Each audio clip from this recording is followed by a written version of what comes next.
Okay, you guys, tonight we're going to look at World War I, and some of this is going to be a rehash from world history of last year. There's your dates: 1914 when it started, and it ends in 1918, which we'll address as we get toward the end there with the Treaty of Versailles.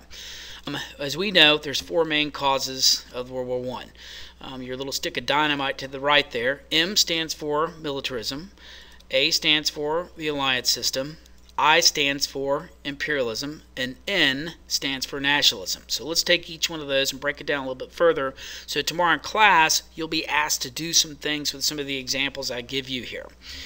Okay, as far as militarism, when we think of militarism, we think of an arms race, or sort of a military buildup of armed forces.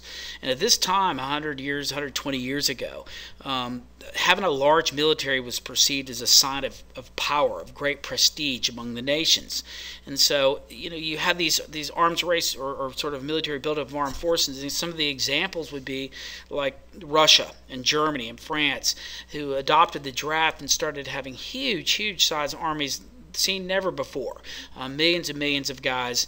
Also like Austria-Hungary, again, large armies. And you can see down here, this is a picture of Austria-Hungarians and the Russians drilling out in the field. Another example would be the arms race between Great Britain and Germany. And this one is particularly pertaining to naval arms race, as the Germans were trying to challenge British superiority on the seas.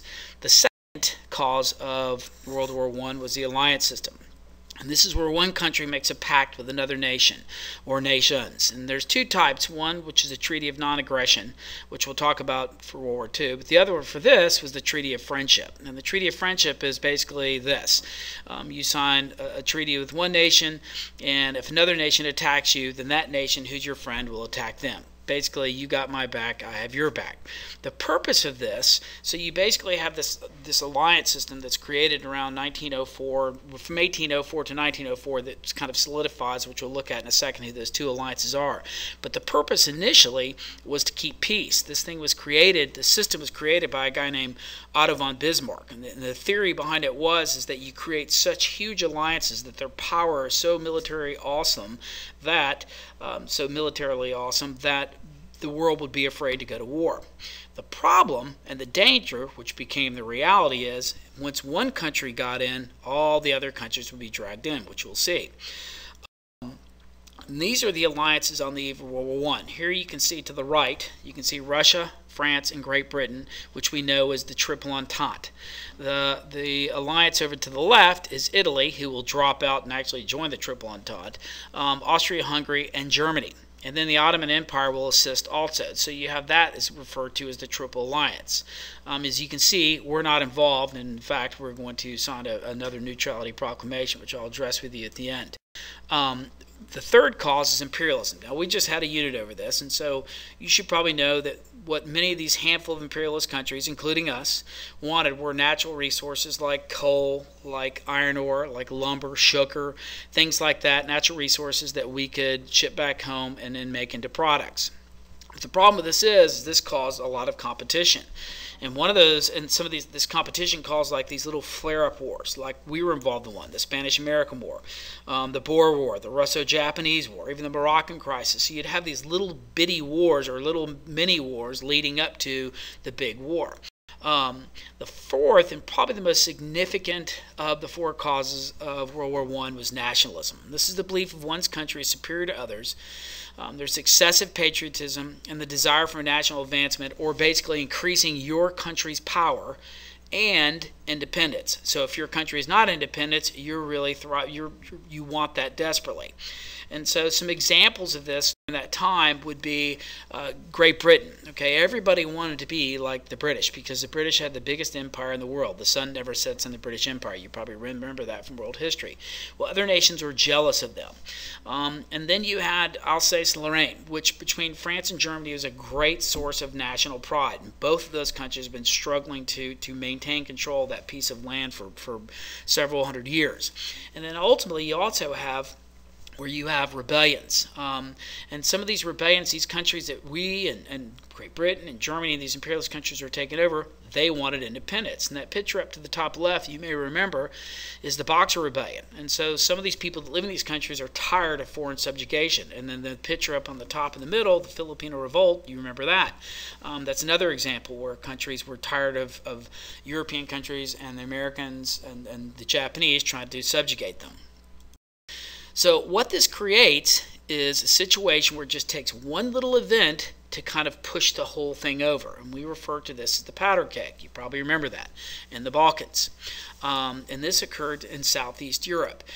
You have several countries vying for control of this area, of which a map I'll show you in a second. You had Austria-Hungary who want to expand their borders, and then the Russians, who are kind of the same rough ethnic group as the Slavs, so they want to expand their down there too as well, maybe perhaps get a warm water port. The Ottoman Empire is declining, so it creates this sort of power vacuum. And then you have several Balkan nations who want independence. So nationalism is a powerful force for these groups. So let's kind of rehash what they want again. The Austria-Hungary, the Hungarians, want to expand their borders farther south. The Russians want to consolidate their populations and increase the number of Slavs within their borders. And then, of course, the Balkan groups, the Herzegovinians, the Montenegros, the Serbs, the Macedonians, and those people, they want to reject foreign subjugation and they want independence. So in a perfect situation, here you have a map of it right here, and the time bomb off to your left. And so you have this perfect sort of situation. You know, all the ingredients are perfect for something bad to happen. That bad thing to happen is the picture you see there. And that guy to your right is a fellow named Archduke Franz Ferdinand, Archduke Franz Ferdinand, and his pregnant wife Sophie to his left. They come down to Bosnia, Sarajevo, and the idea is they're supposed to go down there on a goodwill tour to kind of ease the minds of the people in the Balkans, and also to kind of go on a goodwill tour and open up or christen a brand new hospital. But who's waiting for them is the Black Hand. And the Black Hand is one of those nationalist groups that wants independence. And they're led by that kid right there on your right, 19-year-old Gavrilo Princip. That picture right there that you see, the woman holding the flowers, that's Sophie, and that's Franz Ferdinand right there. That picture is taken just moments before they're assassinated. Now, we'll look at the assassination tomorrow in class and go into that a little bit more detail. There you can see down on the bottom left, that's Gavrilo Princip being arrested, and in the bottom center is Archduke Franz Ferdinand's tunic, or the blood. He actually got shot in the neck, and his wife got shot in the abdomen. This is them laying in state, and of course the Austrians are furious. They want, more than anything, they want revenge upon the Serbs because they feel like they're responsible for the deaths of basically Franz Joseph's grandson, his son, who's going to be the heir to Austria-Hungary. So they're furious. And so then you have this series of events, which you probably remember from last year, that basically kind of reflects the alliance system.